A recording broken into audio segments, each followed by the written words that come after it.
Hari ini saya diundang oleh Sekretariat Bersama Forum Penyelamat Demokrasi dan Reformasi yang kemudian menjadikan tempat ini sebagai rumah perjuangan, dan di dalamnya ada front pembela demokrasi dan reformasi yang setiap Sabtu dan Minggu itu mengadakan mimbar demokrasi sebagai ungkapan seluruh komitmen politik di dalam mensikapi pemilu 2024 yang tadi disampaikan diwarnai oleh abuse of power dari Bapak Presiden Jokowi yang kemudian menimbulkan suatu kerusakan dari seluruh falsafah, nilai-nilai dan peranatan kehidupan yang baik tentang demokrasi yang seharusnya berintikan kedaulatan rakyat, mengedepankan supremasi hukum, netralitas negara, tapi kemarin diwarnai oleh berbagai praktek-praktek yang tidak benar, sehingga banyak pakar politik, kelompok civil society, bahkan juga Pak JK mengatakan ini sebagai pemilu yang paling buruk dan brutal. Karena ini menyangkut masa depan kita sebagai bangsa, mengingat pemilu adalah mekanisme konstitusional yang seharusnya mengedepankan prinsip-prinsip demokrasi dan kejujuran, ini semua telah dilanggar. Sehingga dengan adanya Sekretariat Bersama Forum Penyelamat Demokrasi dan Reformasi, ini akan menjadi suatu agenda termasuk di dalam menata masa depan bangsa negara berdasarkan cita-cita proklamasi 17 Agustus 1945 mengharus utamakan nilai-nilai kebangsaan, menggali seluruh pemikiran para pendiri bangsa, dan dengan semangat merah putih kita bangun Indonesia dengan nilai-nilai ideologi Pancasila dan konstitusi tersebut.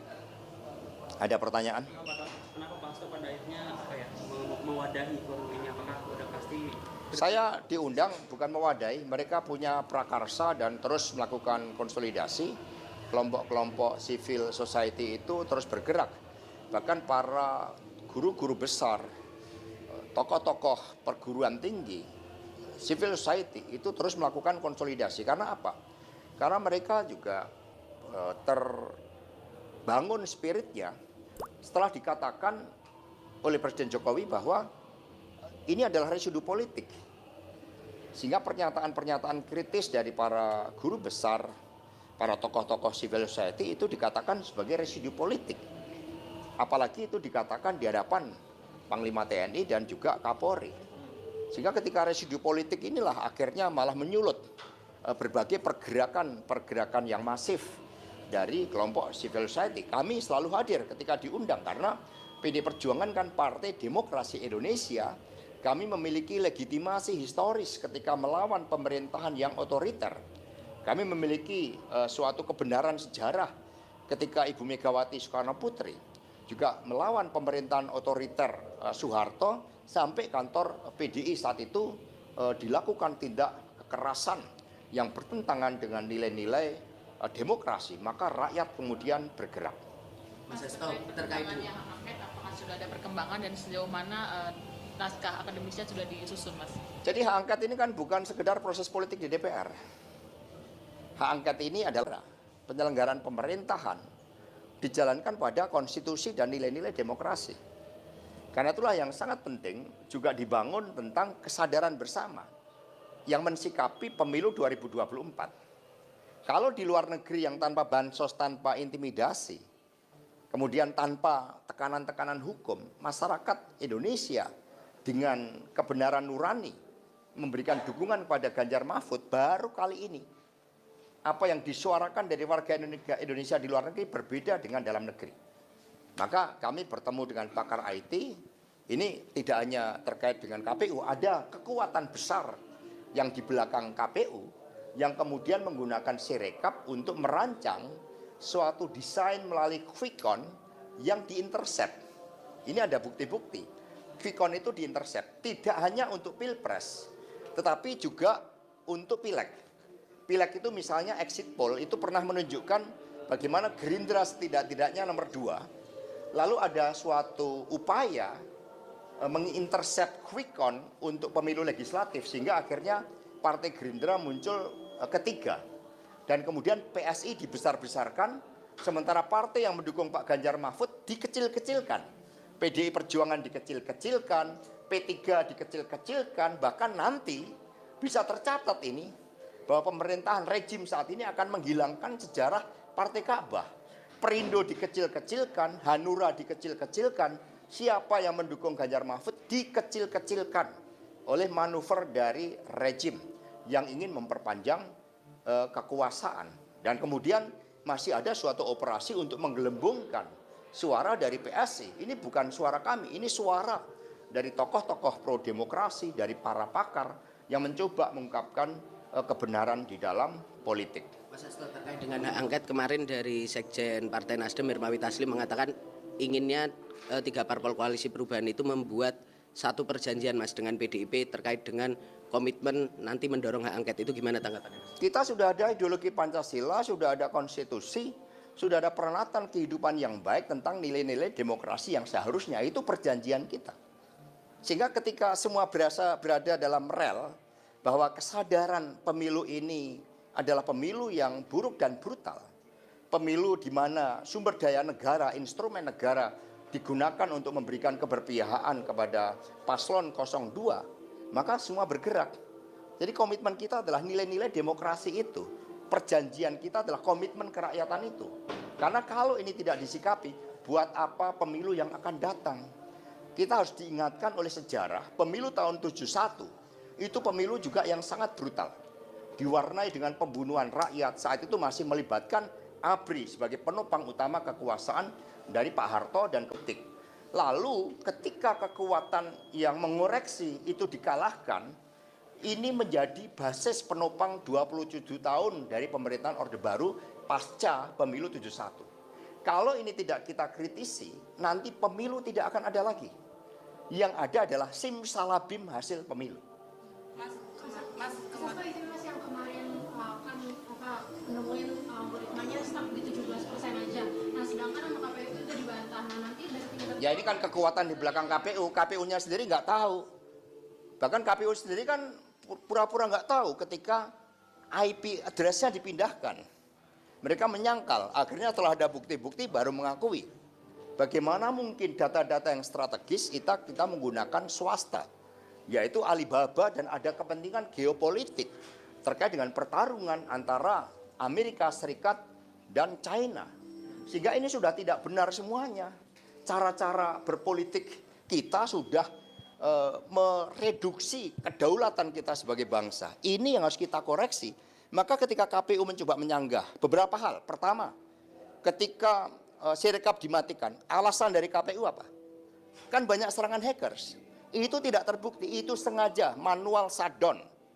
Setelah mereka menyampaikan bukti-bukti dari JSON script-nya, dari program-programnya, akhirnya mereka baru mengakui. Jadi ada suatu kekuatan besar di mana oknum-oknum dari KPU itu menjadi subordinat dari kekuatan besar ini. Maka mereka membantah. Kita ada bukti-buktinya, programnya itu dirubah, maka Ganjar Mahfud di lock 17%. Bahkan kemudian kami punya bukti juga dari para pakar IT, ketika JSON script ini dinormalisasi, sebenarnya ini 2 putaran. Tapi nanti biar mereka yang berbicara. Mas, kemarin itu akan dibawa ke dalam gugatan ke MK atau gimana, Mas? Yang penting adalah kesadaran dulu dibangun. Yang kemudian yang kedua, proses politik, hukum, dan kebudayaan. Ini satu kesatuan. Mas, kemarin P3 menyatakan soal hak angket itu belum ada langkah konkret, Mas. Jadi baru obrolan lisan. Jadi mereka belum ada sikap resmi. P3 sudah menyampaikan sikap resmi bersama di dalam rapat bersama Pak Ganjar Mahfud dan juga para ketua umum partai. Mungkin yang menyatakan tidak ikut rapat, ya. Tetapi diperlukan suatu tahapan-tahapan, termasuk naskah akademiknya, kemudian merancang dengan sebaik-baiknya, kemudian membangun kesadaran rakyat, kemudian dilakukan FGD dengan civil society, dengan para guru besar, itu tahapan-tahapannya.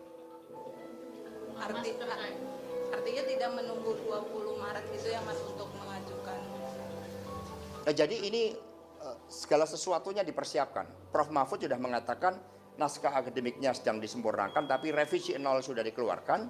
Sekarang juga sedang mendapat review dari beberapa pimpinan civil society, beberapa pakar hukum, beberapa pakar IT, dan pada saat bersamaan itu kita bangun kesadaran bahwa yang ingin kita benahi adalah rusaknya nilai-nilai demokrasi. Jangan sampai seperti pemilu 71 ketika kekuatan untuk mengoreksi itu kalah, kemudian ini akan menjadi basis bagi pemerintahan otoriter jilid kedua. Mas Hasto, bicara soal keresahan demokrasi, kemarin Pak Prabowo mengatakan bahwa demokrasi kita itu mahal. Itu gimana itu, Mas? Ya, nanti kita buat murah misalnya dengan sistem proporsional tertutup. Itu murah, itu mengedepankan merit system, kita simplifikasi.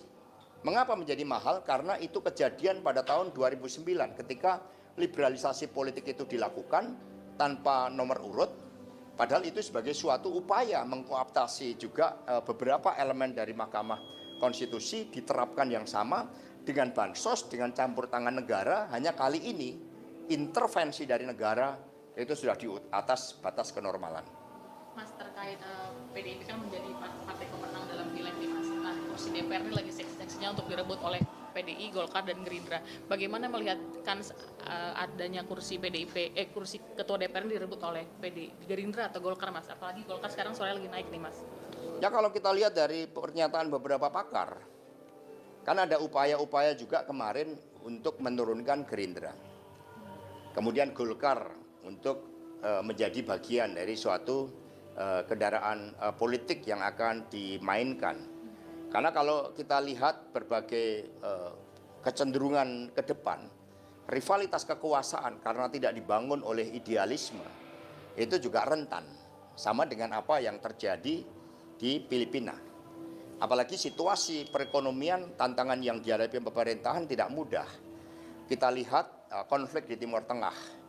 Kemudian China saja meskipun mencoba untuk mentargetkan pertumbuhan ekonomi 5%, tapi dihadapkan pada tantangan-tantangan global. Harga kebutuhan pokok rakyat yang tidak berhasil dikendalikan. Sehingga sangat-sangatlah tidak mudah dan ini akan menentukan wajah kita ke depan.